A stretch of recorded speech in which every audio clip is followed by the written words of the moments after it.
Welcome to Chris's Storytelling Corner.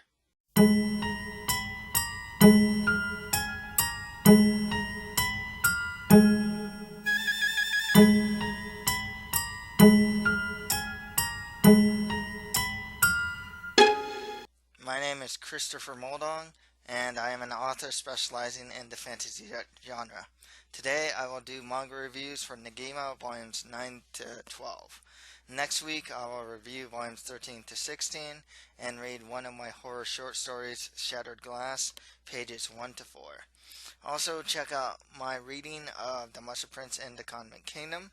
You can check out my author's website at www.chrismoldon.com. If you have an e-reader, you can buy my works on Amazon.com or a PDF copy on my website, starting with my first novel, a fantasy adventure called The Mushroom Prince and the Convent Kingdom for $4.99. Also, for $1.99, you can buy my short stories and short story collection, starting with the gothic horror short story, Land of the Wooden Statues. Then there's the horror collection, which is a compilation of 3 of my gothic horror short stories, and the fantasy fable collection, which is a compilation of 4 of my fantasy fable short stories. A lot of my, influences to write, and a lot of just my ideas actually come from manga and anime, especially from the fantasy genre. So check out my Twitter page and author's Facebook page. Links to all these will be provided on the description. So the way this will work is I'll do a pretty detailed recap of like each volume, and then give my thoughts after each volume. Give my thoughts on that volume. So, Volume 9. Negi, Kotaro, and others run to class, but see costumes and advertisements to a big festival, the Mahora Fest.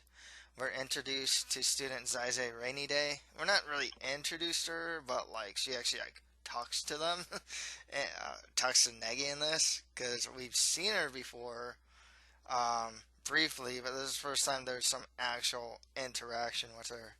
Negi's class is deciding what type of attraction that they'll put together. We're also introduced to Satsuki Yotsuba and the restaurant Chao Z. After some shenanigans, Negi decides that his class should do a haunted house. We're introduced to student Sayo Aisaka, who has been a ghost for 60 years. She sits next to Asakura. After trying to exorcise her, and it's actually Mana and Setsuna that are trying to do that. Asakura and Negi become friends with her. Apparently Evangeline can see her as well. We're introduced to Satomi Hikase, who helped create Chachamaru. Also, Asuna tries to confess her feelings for Takahata Sensei. Chama suggests for Negi and Asuna to go out on a date as a way to practice. For Asuna to practice going on a date with Takahata. Chama presents them with AIDS, misrepresentation pastilles, or candy, which can make someone appear old or young. Negi, taking the candy to make him older, goes on a date with Asuna, and Asuna tells Negi that the bells that she wears on her head come from Takahata Sensei. They see Takahata Sensei seemingly on a date with Shizuna Sensei. Asuna runs off. Negi cheers her up. And also, everyone in the class is working hard on the haunted house. During this time, everyone's just asking, the whole class is asking Negi to hang out with them during the festival, so he has a lot of time booked for his students for the festival. Kotaro comes around to ask Negi to participate in the martial arts tournament. Evangeline sees them and also decides to join the tournament. Asuna then calls Takahata Sensei for a date in the festival, and the class finishes the haunted house. The class then shares a newspaper story about the World Tree legend and how its power manifests every 22 years. Shizuna Sensei gives Negi a message that the headmaster wants to see him and Setsuna at World Tree Plaza. So Negi, Chama, and Setsuna go to the plaza, but find it empty except for a small group of people on top of the stairs. Asakura and Sayo also head to the plaza, but Asakura for some reason doesn't feel compelled to go there. But it doesn't, whatever's going on doesn't affect Sayo, so Sayo checks it out. Negi is introduced by the headmaster to a group of teachers and students who can use magic, including Takahata and Kotaro.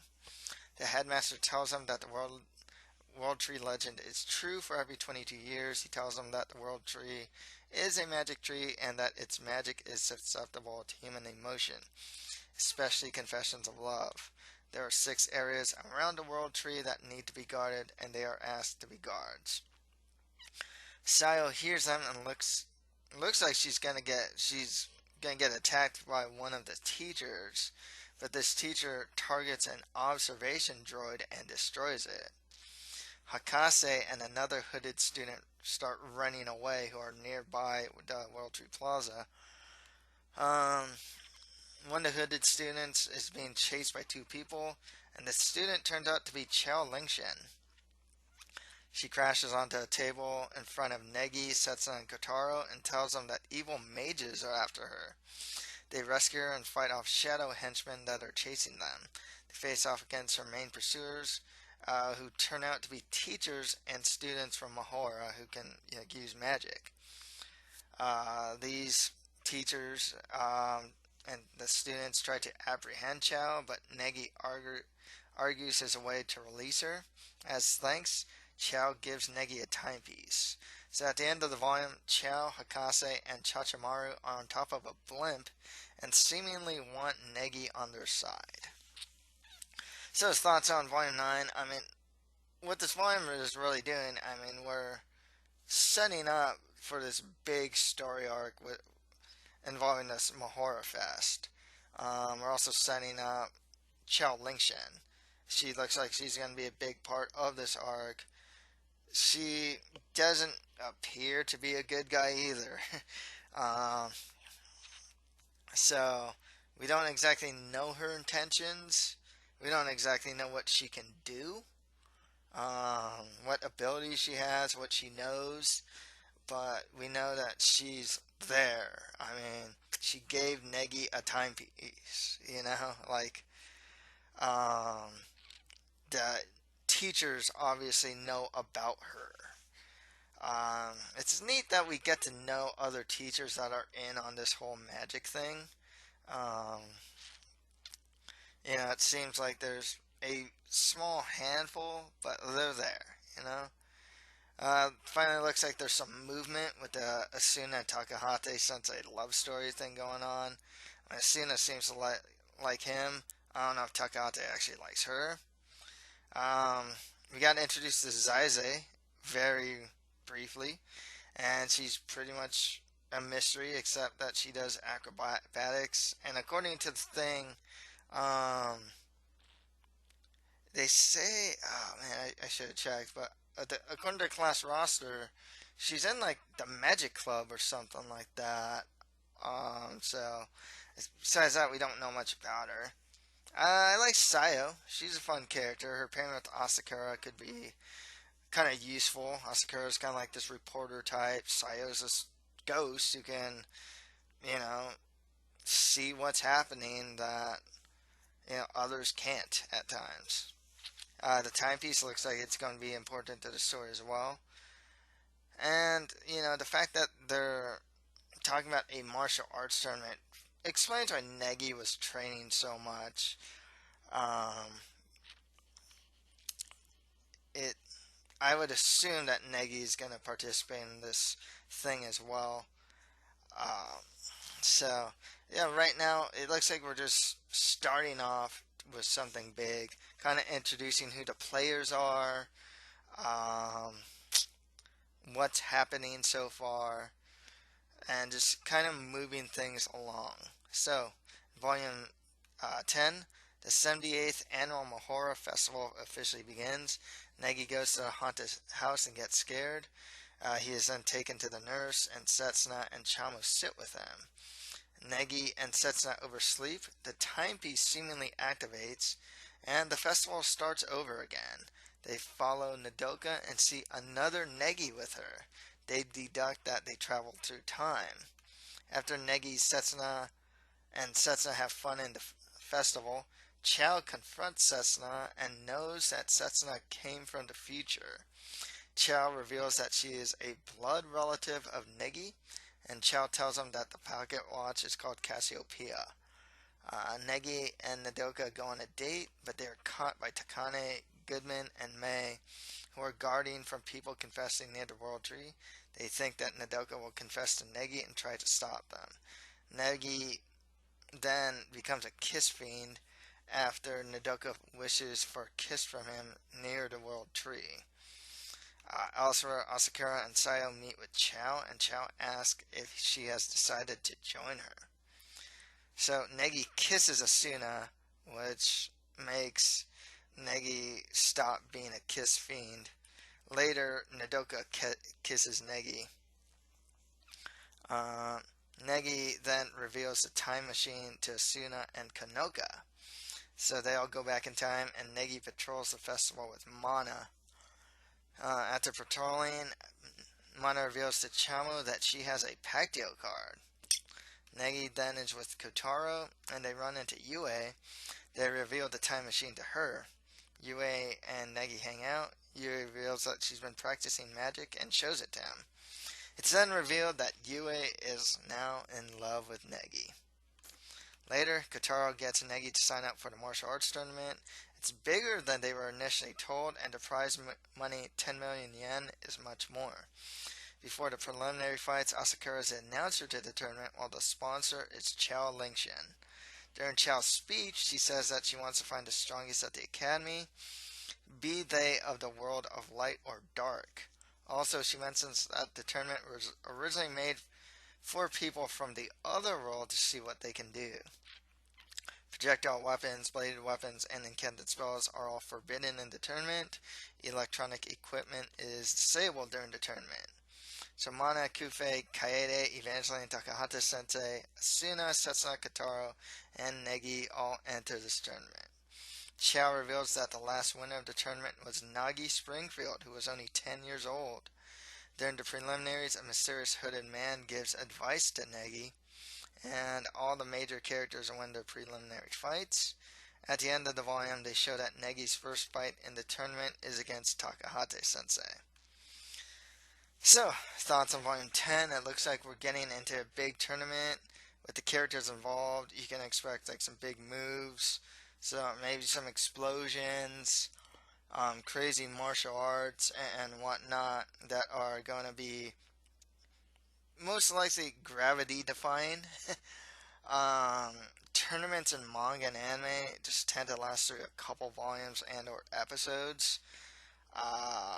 Considering that there are brackets here and whatnot, I'm sure that everyone will be given ample time. All the major players are going to get ample time and whatnot to go through their fights. So, yeah, this tournament should last a while.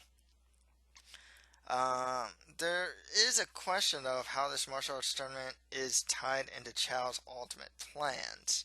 You know, it's just like, we actually don't know what Chao's plans are and why, you know, whatever her plans are, why she's even doing these plans. The time traveling, though, explains a lot in how Negi can hang out with his whole class. Once again, like, Chao gave that to Negi, that's obviously going to... There's a reason, right? So, there's still a lot of, like, why, who, what, when, how, why going on. We're now also got some love triangle stuff going on, too. Yue is in love with Negi. Nodoka is friends with Yue.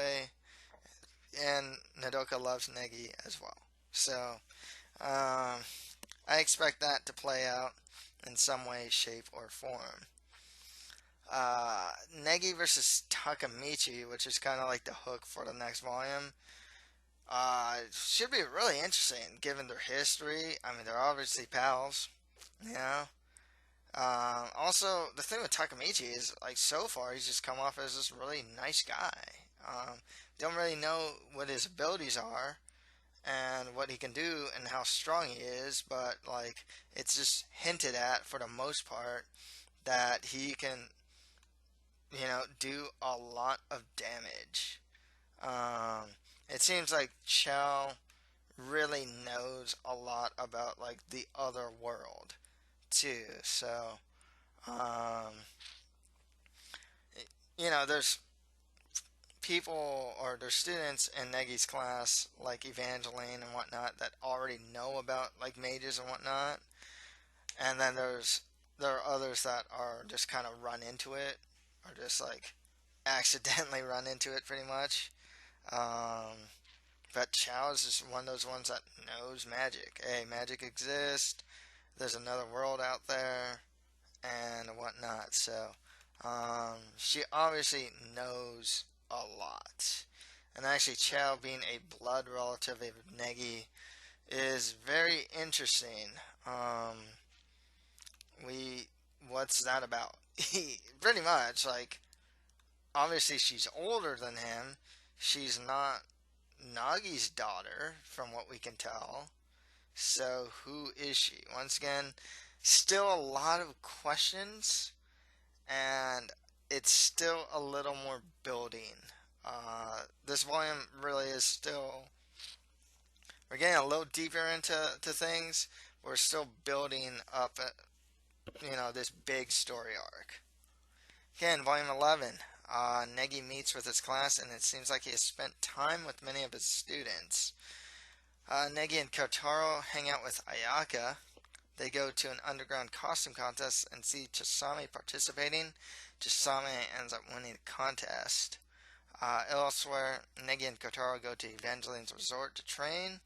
Evangeline gives Negi a magical activation item, which is a ring. The martial arts tournament begins. Chisame decides to watch it as Negi has given her a ticket. At the waiting area, Takahate Sensei tells them that there's no record of Chow anywhere. Takahate also reveals to Setsuno that he signed up to follow up on Chow.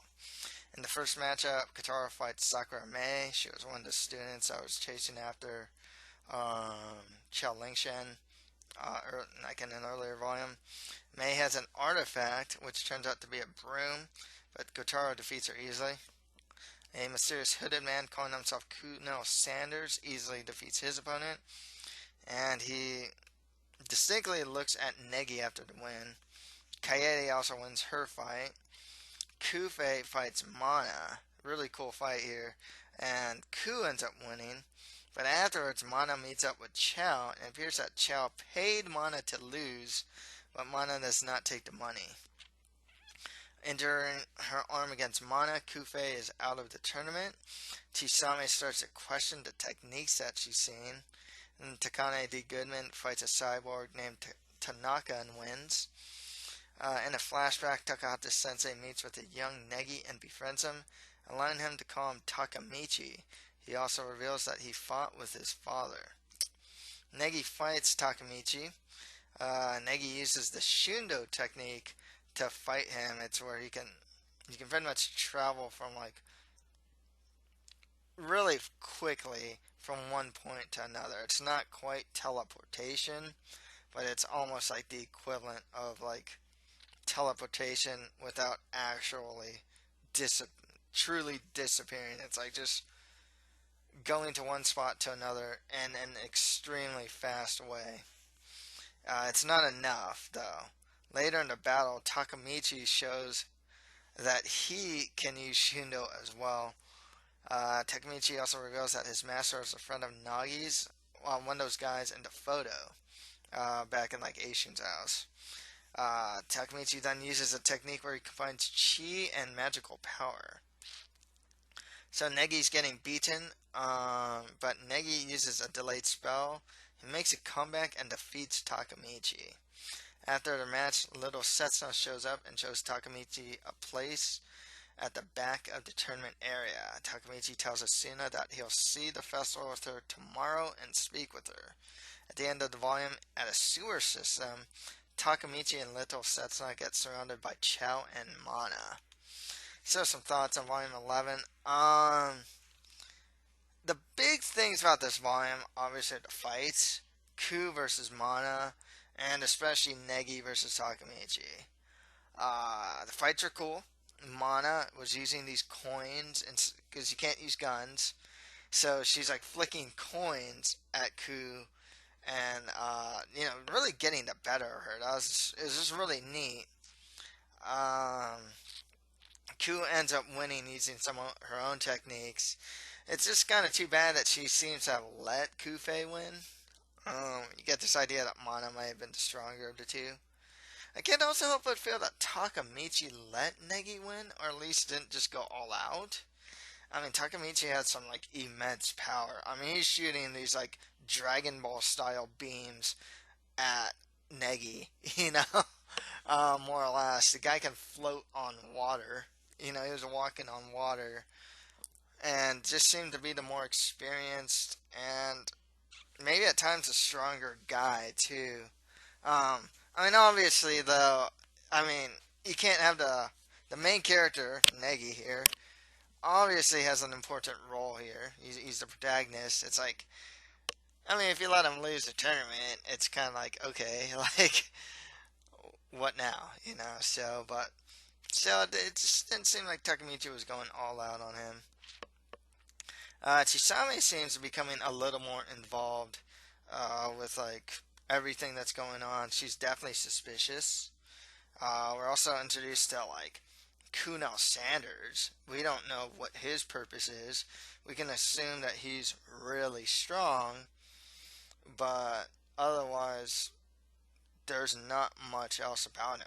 Yeah, like, we don't even know his real name. Unless he's the KFC guy, Colonel Sanders. Um, Kunal is just one big mystery man right now. And then the other thing is, it's what's going on in those sewer systems. I mean, you got little Setsuno there, Takamichi's there. He's surrounded by Mana, who's seemingly on Chao's side, and then Chao herself. So, something's going on. Um, Still a lot of questions. I think if this volume highlighted something, it's probably the fights more so than anything else. I mean, the bigger story with Chow, it's still there. It's obviously there. And we're getting just little pieces so far. But we're not getting like the big reveal or like anything else. Chow is still very much a mystery.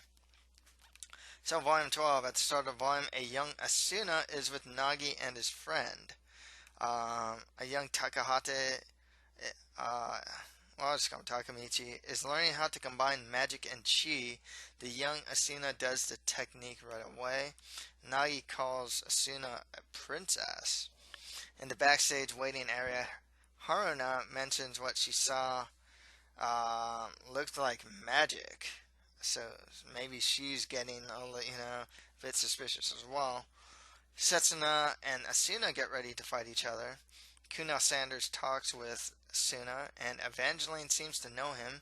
He mentions that Gato was right in leaving her in Takamichi's care.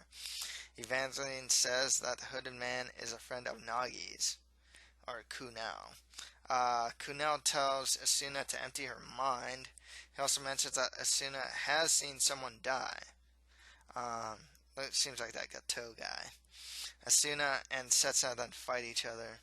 Kunal speaks to Asuna telepathically. Asuna uses magic on one hand and chi in the other. He then tells Evangeline, or he makes a wager with Evangeline to see who will win between the two. One of the prizes, if Evangeline wins, is information on Nagi. During the match, Asuna asks Kunal to stop giving her help. So we get another flashback with the young Asuna and the young Takamichi watching Gato die. Gato asks Takamichi to erase Asuna's memories of him. So after that happens, we're seeing that in like Asuna's mind, presumably. So Asuna gets that giant sword in her hands and seems to be kind of in a trance. Setsuna still defeats her though. Kunal tells Evangeline that he'll give her the information after the festival. And Asuna seems to have already forgotten what she just remembered like a couple minutes ago during the fight.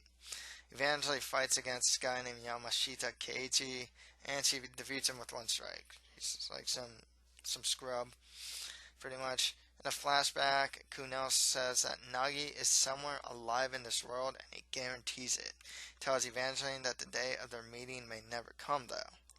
He then tells Chamo not to tell Negi that information. So, also with Negi, Chisame reveals to Negi that the tournament footage is being shown online. Interesting, because electronic devices were supposed to be disabled. So she also tells him that the word magic is being thrown around on the internet. He clearly suspects something, or she clearly suspects something's going on, and asks Negi about it, but stops herself from going further about it. Back at the haunted house, Class 3 is watching the footage of the tournament and want to go see it. But no one wants to, no one will be there to watch over the haunted house. But Zaize Rainy Day volunteers to take care of the haunted house while they go watch the tournament. It's revealed that the leaks are coming from Chow and Hakase. Hakase questions who Kunal Sanders is. Chow says he's tied to Library Island and to check it out. Kotaro fights against Kunal, and Kotaro just loses badly. No chance. Kotaro then, afterwards, is in a bed. When he wakes up, he runs to a rooftop. Kaede chases after him and invites him to train with her. The word Maho, or magic, keeps popping up online still. So we're introduced to a nun, Sister Shakti, and two other nuns who are ordered to watch the Mahoro Budokai, or the martial arts tournament. Chisame reveals to Negi that someone is trying to get this word Maho spread all over the internet. Negi then has a fight against Takane D. Goodman. They want to kind of hide this use of magic during these fights, but Takane just clearly uses her magic, which is like shadow magic. So it's very obvious, that magic's being used here. Also, Chao reveals her plans to Takamichi and little Setsuna to reveal the existence of mages to the world at large. Negi and Takane fight each other, and Negi wins. Mei then shows Negi that Takane's magic was shown all over online. So all this is happening. Chisame is good with the internet and stuff like that, so she decides to help put out some fires, as she says. That's happening online, obviously. Evangeline then fights against Setsuna.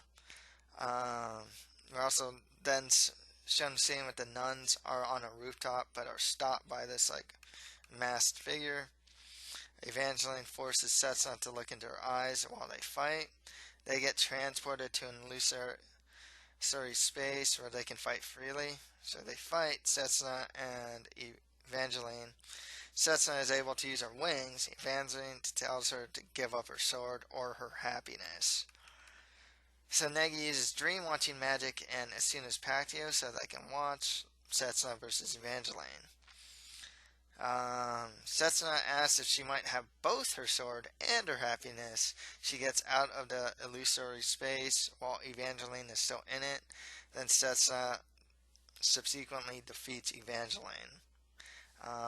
In a hospital bed but recovered, Evangeline tells Asuna and Setsuna about her past. Evangeline was a ward for a lord in the Middle Ages. When she turned 10, she turned into a vampire. She ran away from the castle and wandered the world, sometimes having to kill. Some of the students of Class 3A decide to watch the fight from the rooftops, and at the end of the volume, see Kunal approaching Negi. So, thoughts on Volume 12. Asuna definitely has some history with Negi's father, Nagi. There's definitely a lot more to her than it seems. She has not just a small tie to Nagi, it seems like a huge tie to Nagi. She's obviously going to play a big role moving forward. Chisame looks like she's onto the fact that magic exists now. She's not directly told, but she's greatly suspecting to the point where it's like, okay, it's pretty obvious. Uh, she's more than likely going to be a part of Negi's world, even though she doesn't seem to want to be. But it's like she's just being kind of pulled into it. Um, the word magic being spread across the internet is in line with Chao's plan to reveal mages to the world. Yet we don't exactly know why she's doing it. We just know she wants to do it. Why? We don't exactly know. So we had some big fights here. Asuna versus Setsuna, Katara versus Kunal, and Setsuna versus Evangeline. Um, the Setsuna versus Evangeline fight at the end was cool, especially with that finishing throw where she like did a couple rotations. That was on Asuna was really cool. Kunal against Kotaro was just one sided. Kunal was just like this really powerful guy. um, Probably not showing everything he has in his repertoire yet. And, Setsa defeated Evangeline. Evangeline, it's weird because, like, with Evangeline, well, she couldn't use incanted magic or incantations. So you gotta wonder if that kind of hindered her. But otherwise, like, so far, it seems like Setsuno is like a cut above the rest. It's like she beat Asuna, she beat Evangeline, Um, so, like, I don't know how good she is versus, I don't know, Kaede, or whatnot, but she seems to be very highly skilled. Um,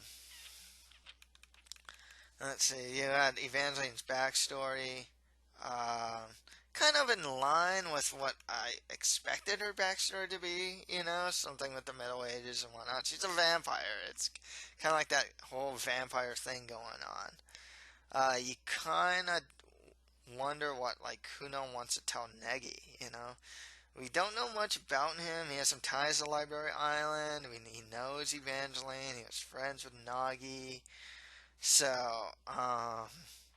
that's interesting as well.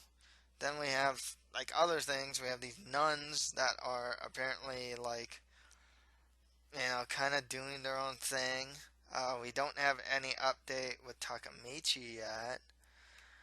Um, so right now it's kind of it's kind of like more the same. Like things are happening, a lot's happening, but like, and we finally got like the big plan. Okay, Chow wants to reveal the existence of mages to the world at large. Why is she doing that? How exactly, I mean, is she gonna do that? And, whatnot, what her powers are. She seems powerful. We just don't know what she can do. Still a lot of questions, but we're just, it's still a case of we're getting closer to the big thing that's going to happen. We don't know what this thing is, but obviously something's going on behind the scenes. We have this big martial arts tournament going on in the foreground, and that's cool, but there's just a lot more happening behind the scenes. Um, Really interesting. Uh, so we're still just in the middle of the tournament. Chow's not a part of the tournament, too, so it's like, whatever Chow's doing, I mean, it's not like whoever wins the tournament's gonna fight Chow. I assume, so whatever she's doing is going to be revealed later after this tournament, which seems to be getting closer and closer to the end, at least for the tournament. So that's all for today. Thank you for listening to these manga reviews. Next week I will review volumes 13 through 16 and also read my horror short story Shattered Glass, pages 1 to 4. Also, check out the free reading of The Monster Prince in the Condiment Kingdom. If you like this stuff, if you're on SoundCloud, you can just follow me. If you're on YouTube, subscribe. If you watch this on Podbean, follow. I think you can follow as well. So there's a lot of platforms to check this stuff out. Share it if you like it. Um, yeah. So yeah. Thank you guys, and until next time.